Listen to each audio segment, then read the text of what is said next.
in this place, and so that's how they learn to be. And then you just keep going on for generations like that. And each generation you lose more because, you get further and further away from what your heritage was. Yeah. So it makes sense that cultural invasion would lead to the oppression, because it's one of the most powerful things you can do to a community, to take it away, to people in general. Like the Native Americans in the Carlisle house, when they just put them in the clothes and cut their hair, and you're not that person anymore. Now your name is John. And they're just completely stripped of that. And so. Yeah.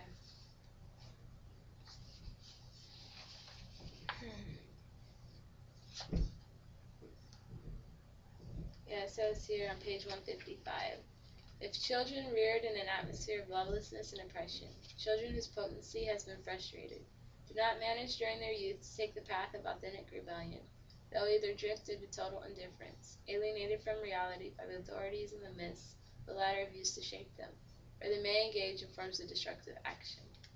So it's saying, like, the youth, they have to realize, I mean, even though they've been oppressed, they can't keep the cycle of oppression. Right. Either that's just going to lead them to, like, stagnate, or it's going to lead them to, like, let out their anger against each other instead of actually doing something. And I think that's actually very relevant to today's society, because you look at teenagers and they say, why are they so angry? And I mean, I remember being 15 and hating the world, and it's not like an unhealthy kind of like I hate everyone, but it's just that you start to see the little injustices. Yeah. You start realizing that this world isn't a happy place all the time.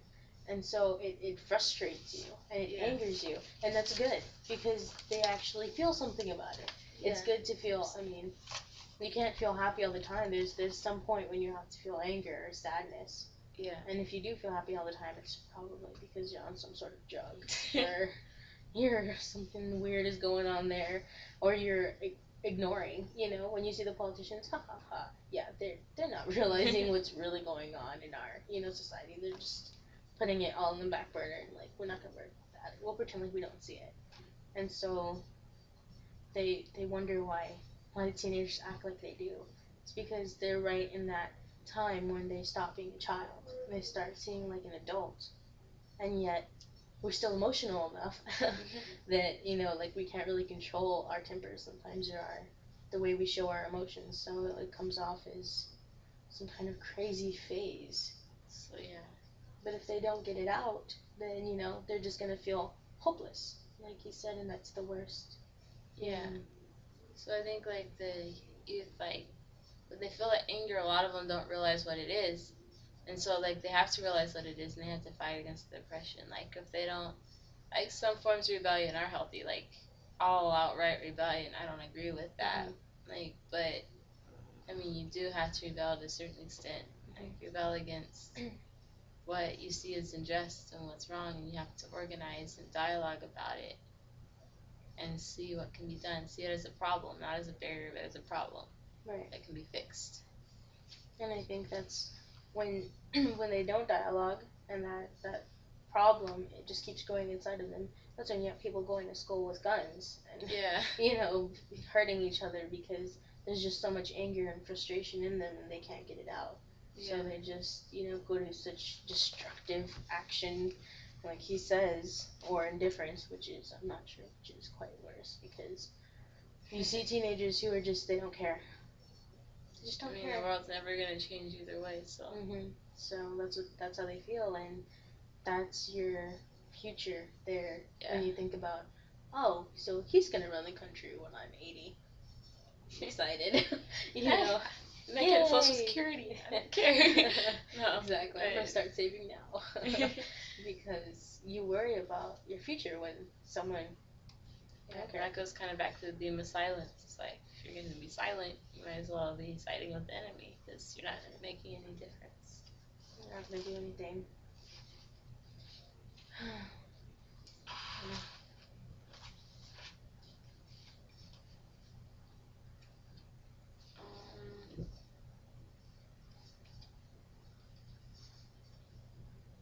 that makes me sad.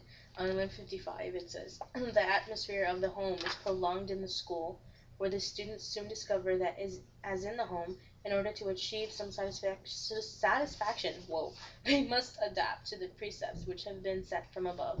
One of these precepts is not to think. So it's just like military.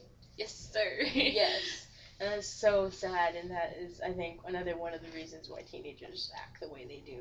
Because they're not children anymore, so they want, they want to be able to think, but yet they're still taught. Like, you don't know anything. Right, you're still seen as inferior from the adult's point of view because you're still not an adult. But you feel like, you have something different from when I was 10 years old and I didn't know the difference, and now I'm older and I want answers for why I have to do this. And when parents or adults don't take those questions seriously, that's when you have problems with your young adults and your preteens.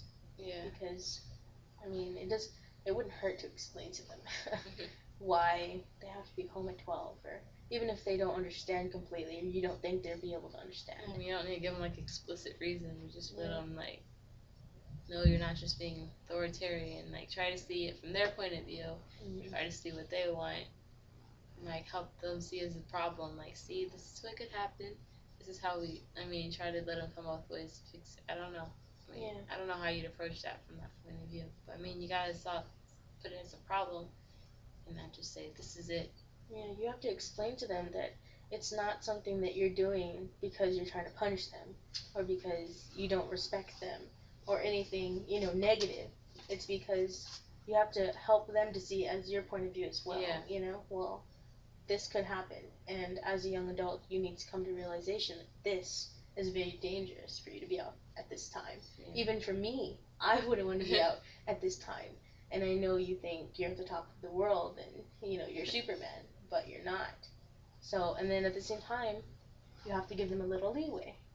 Like, okay, you can go out at this time, be home by this time, so that way they kind of get a feel for it, but at the same time, they don't feel like they're being oppressed completely until you realize that, okay, they're well enough on their own, and you can, you're still going to worry. There's always going to be that worry. But it's just like when the revolutionary leaders, they have their group of people that they're working with, but they need to teach them how to think on their own, so that at some point they'll be able to, they'll be able to do it on their own, and they won't even need them, but for the organizing aspect. It's the same thing with parents and children.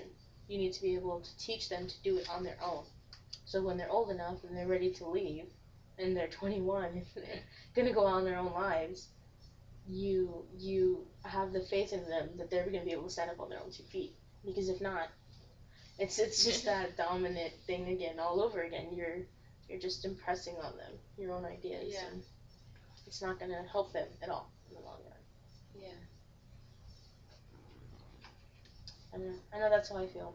I feel like my parents, they just make sure that I know, and they have the faith that I know, and they let me go. Not that they don't worry, but they know that they instilled in me the right values and morals and the good sense, so they let me go.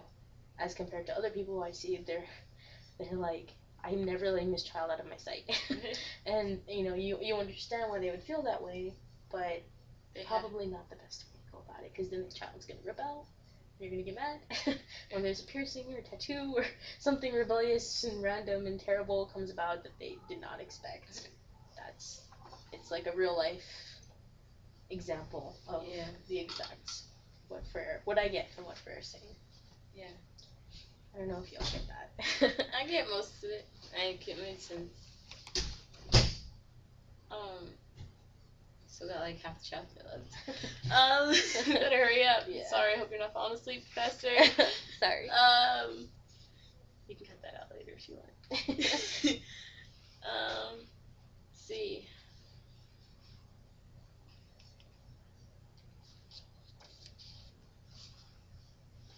You probably want to stop in like 15 minutes. Okay.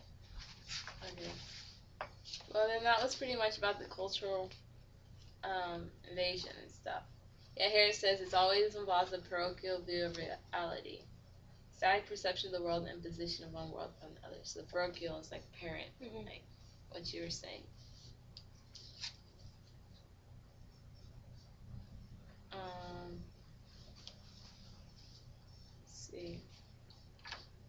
And then it goes like, it kind of like transforms. It starts talking about, okay, well that was what is like the anti-dialogical, and dialogical needs to be this, and it's kind of the opposite. Like he gives like the opposite of everything, like the opposite of conquest and cooperation, the opposite of everything. Oh, okay. So he goes. Okay, so. So like then he goes into detail and explains each one. And it says the dialogue will continue when power is reached and people will know that they have come to power. So it's like, it's not like you just keep using dialogue and then when the person gets in power, like, ha, I use dialogue, now I'm in control of you. No, that dialogue has to keep like occurring like constantly. I think that's what's wrong in our nation. The dialogue is stopped. Yeah, the dialogue has stopped in modern society. They don't. There's no communication. Yeah. And it's so funny because we're in a world of rapid communication where I can just IM you from one side of the world to the other, and yet the real dialogue, the actual talking to each other, and understanding and empathizing and sympathizing is just completely lost. Yeah. And I was on page 164. Let's see. So then, says the role of revolutionary leadership is on page 166.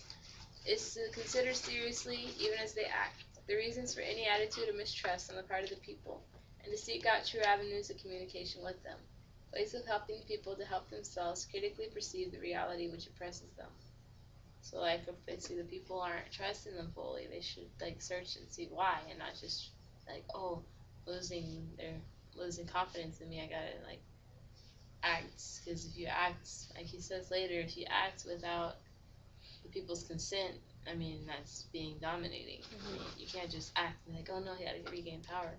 Right. You gotta figure out what it is that's causing them to lack that trust and try to solve, like, put things in like problem and dialogue and stuff. So instead of just trying to solve things, you have to first understand the problem. You can't come up with a solution until you actually understand it. And I think that's what's wrong with a lot of things that go on today. I mean, from politics to just a relationship between two people sometimes. Yeah. If you don't understand what the actual problem is between the two of you. Yeah. And you just, well, we'll do this, or we'll just never talk to each other again. Or, you know, you try to solve it with an easy solution, and it's not gonna work because you have to actually sit down and dialogue. And not as antagonists, as companions. As two people trying to understand each other, not as I'm going to blame you, and we're gonna fight this whole time. But understandable. Let's see, there's cooperation. Talking about subjects meet to name the world in order to transform. It's like you gotta cooperate with each other in order to transform. It's the difference of the dividing, so that they can dominate easier. Therefore, we cooperate, and we can be liberated.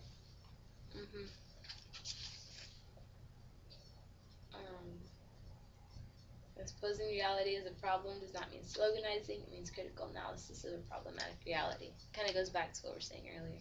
Sorry, I highlighted a bunch of quotes I like in my book. So, and a lot of it's like, it seems like he's reviewing like what he was talking about earlier. Right.